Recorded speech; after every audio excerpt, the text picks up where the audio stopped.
दुनिया में करोड़ों फुटबॉल फैंस हैं, लेकिन एक सवाल ऐसा है जिस पर शायद कभी पूरी दुनिया एकमत नहीं होगी। आखिर फुटबॉल का सबसे महान खिलाड़ी कौन है?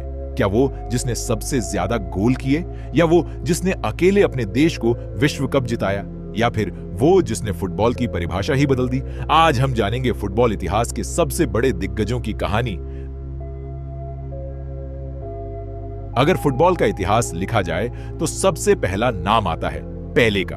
ब्राजील के इस महान खिलाड़ी ने सिर्फ 17 साल की उम्र में विश्व कप जीत लिया था। इतना ही नहीं, उन्होंने अपने करियर में 3 फीफा वर्ल्ड कप जीते, 1958, 1962 और 1970। आज तक कोई भी खिलाड़ी 3 वर्ल्ड कप जीतने का रिकॉर्ड नहीं तोड़ पाया। पेले सिर्फ गोल मशीन नहीं थे, वो ड्रिबलिंग, पासिंग, फिनिशिंग और हेडिंग हर चीज में माहिर थे। उनकी वजह से पूरी दुनिया ने ब्राजील को फुटबॉल की धरती के रूप में पहचाना। कई लोगों के लिए पेले हमेशा फुटबॉल के पहले गोट रहेंगे। वहीं 1986 विश्व कप और एक ऐसा खिलाड़ी जिसने अकेले पूरी दुनिया को चौंका दिया था, नाम था डिएगो माराडोना। उनका गोल ऑफ द सेंचुरी आज भी फुटबॉल इतिहास का सबसे महान गोल माना जाता है। उसी मैच में उन्होंने हैंड ऑफ गॉड गोल भी किया। माराडोना सिर्फ अर्जेंटीना के हीरो नहीं बने, उन्होंने इटली के क्लब नापोली को भी नई पहचान दिलाई।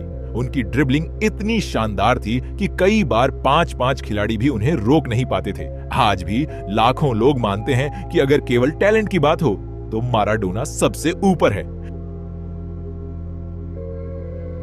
वहीं अब बात उस खिलाड़ी की जिसने मेहनत को अपनी सबसे बड़ी ताकत बनाया। नाम है क्रिस्टियानो रोनाल्डो। वो दुनिया के सबसे फिट खिलाड़ियों में से एक है। उन्होंने इंग्लैंड, स्पेन, इटली और अंतरराष्ट्रीय फुटबॉल हर जगह खुद को साबित किया। चैंपियंस लीग के रिकॉर्ड, सैकड़ों गोल, कई बैलन डॉर और 2 दशकों से ज्यादा समय तक लगातार दुनिया के सर्वश्रेष्ठ खिलाड़ियों में बने रहना, ये सब रोनाल्डो को अलग बनाता है। उनकी सबसे बड़ी ताकत है कंसिस्टेंसी। और अब आते हैं उस खिलाड़ी पर जिसका नाम सुनते ही लाखों लोग कहते हैं कि वो असली गोट हैं। नाम है लियोनेल मेसी। बार्सिलोना के साथ उन्होंने लगभग हर बड़ी ट्रॉफी जीती, कई बैलन डॉर पुरस्कार, सैकड़ों गोल, हजारों शानदार पास और ऐसी ड्रिबलिंग जिसे देखकर दुनिया दंग रह जाती थी। लेकिन उनके आलोचक हमेशा कहते थे कि वो जब तक वर्ल्ड कप नहीं जीतेंगे तब तक वो ग्रेटेस्ट ऑफ ऑल टाइम नहीं बन सकते। फिर आया 2022 और मेसी ने अर्जेंटीना को विश्व कप जिताकर उस बहस को नई दिशा दे दी। इसके बाद से कई विशेषज्ञों, खिलाड़ियों और फुटबॉल विश्लेषकों ने उन्हें सर्वकालिक महान खिलाड़ी मानना शुरू कर दिया। वहीं अब बात उस खिलाड़ी की जिसे कई लोग फुटबॉल का अगला गोट मानते हैं। ये हैं किलियन एम्बापे। सिर्फ 19 साल की उम्र में उन्होंने फ्रांस को 2018 फीफा वर्ल्ड कप जिताने में अहम भूमिका निभाई और पूरी दुनिया का ध्यान अपनी ओर खींच लिया था। उनकी सबसे बड़ी ताकत है बिजली जैसी रफ्तार, शानदार ड्रिबलिंग और दबाव के बड़े मैचों में गोल करने की क्षमता। 2022 फीफा वर्ल्ड कप के फाइनल में उन्होंने हैट्रिक लगाकर इतिहास रच दिया था। हालांकि फ्रांस पेनल्टी शूटआउट में अर्जेंटीना से हार गया, लेकिन एम्बापे के प्रदर्शन की पूरी दुनिया ने सराहना की थी। क्लब फुटबॉल में भी उन्होंने कम उम्र में कई रिकॉर्ड बनाए और लगातार दुनिया के सर्वश्रेष्ठ खिलाड़ियों में अपनी जगह बनाई। हालांकि उनका करियर अभी जारी है, इसलिए उन्हें अभी पेले, माराडोना, क्रिस्टियानो रोनाल्डो या लियोनेल मेसी जैसी सर्वकालिक महान खिलाड़ियों की श्रेणी में रखना जल्दबाजी होगी।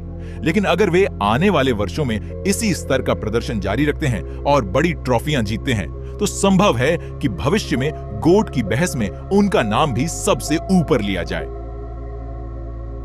वहीं अब बात उस खिलाड़ी की जिसने सिर्फ मैच नहीं जीते बल्कि पूरी फुटबॉल की सोच बदल दी। ये थे जोहान क्रूइफ। नीदरलैंड्स के इस महान खिलाड़ी को फुटबॉल का प्रोफेसर भी कहा जाता है। 1970 के दशक में उन्होंने टोटल फुटबॉल की शैली को दुनिया भर में लोकप्रिय बनाया। इस सिस्टम में कोई भी खिलाड़ी मैदान पर किसी भी पोजीशन पर खेल सकता था। क्रूइफ की स्पीड, ड्रिबलिंग, विजन और गेम की समझ अपने समय से कई साल आगे थी।